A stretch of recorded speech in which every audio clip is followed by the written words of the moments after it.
What's up, you guys?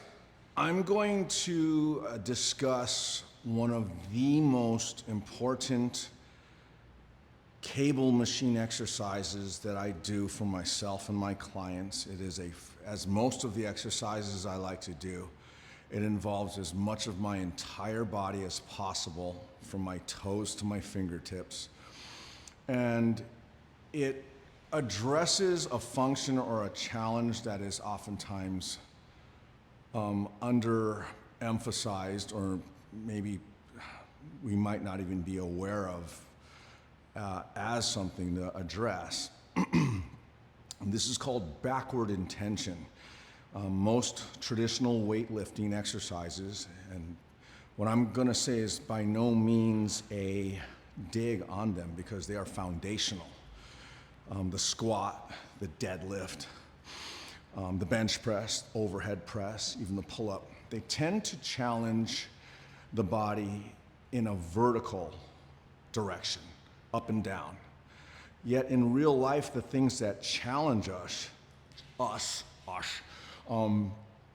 tend to come at us in more horizontal force vectors.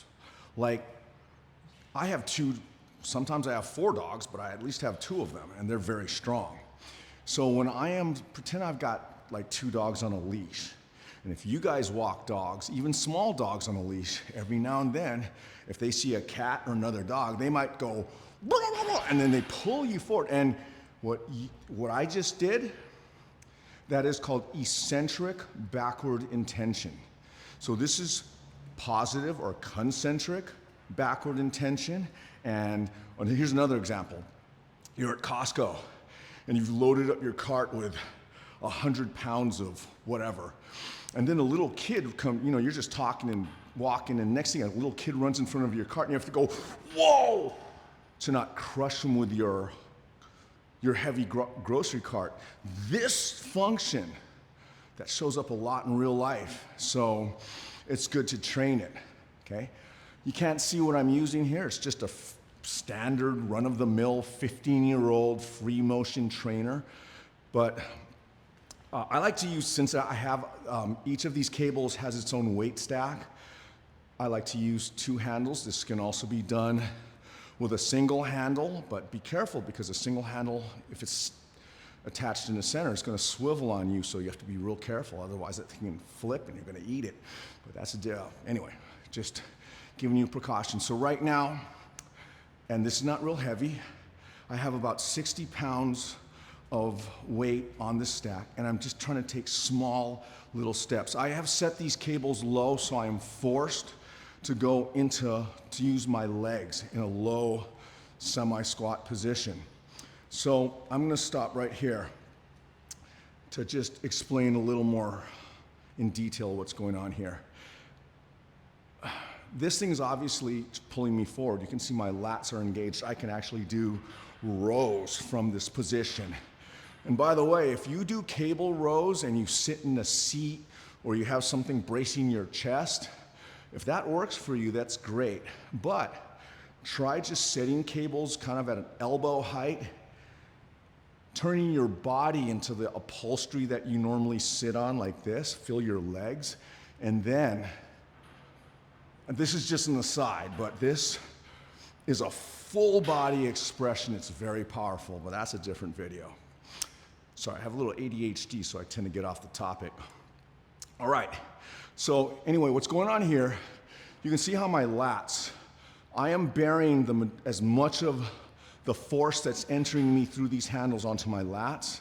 It's going down through my lumbar fascia, entering my hips. So it's pulling my hips forward, and after my hips run out of space, it's getting me up on my toes, and if it had its way with me, it would actually flip my feet under, and I'd go headlong into this machine in front of me.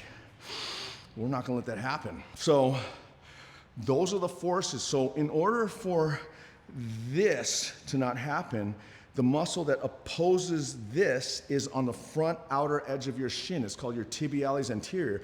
That muscle does this.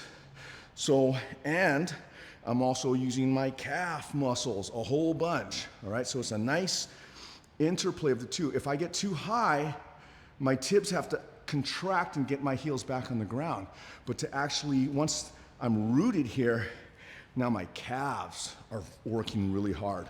So the interplay between antagonistic tibialis anterior and the gastrocnemius and soleus in the back of your shin, it's a very intelligent and functional one because they're both working together in a function that actually occurs in real life.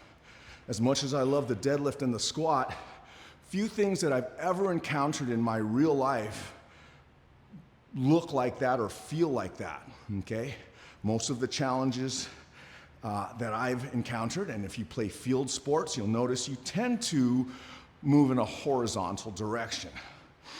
Okay, so this is once again, I loosely refer to this as backward intention or exercises of this nature.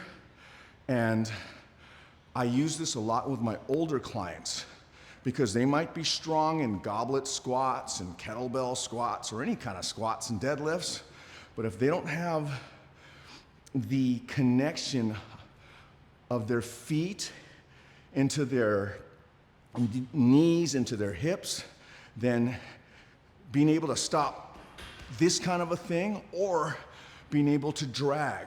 This is the same ability you would use if you had to help pull a boat out of the water. Even at a lower setting, this would simulate dragging an unconscious car accident or fire victim away from danger.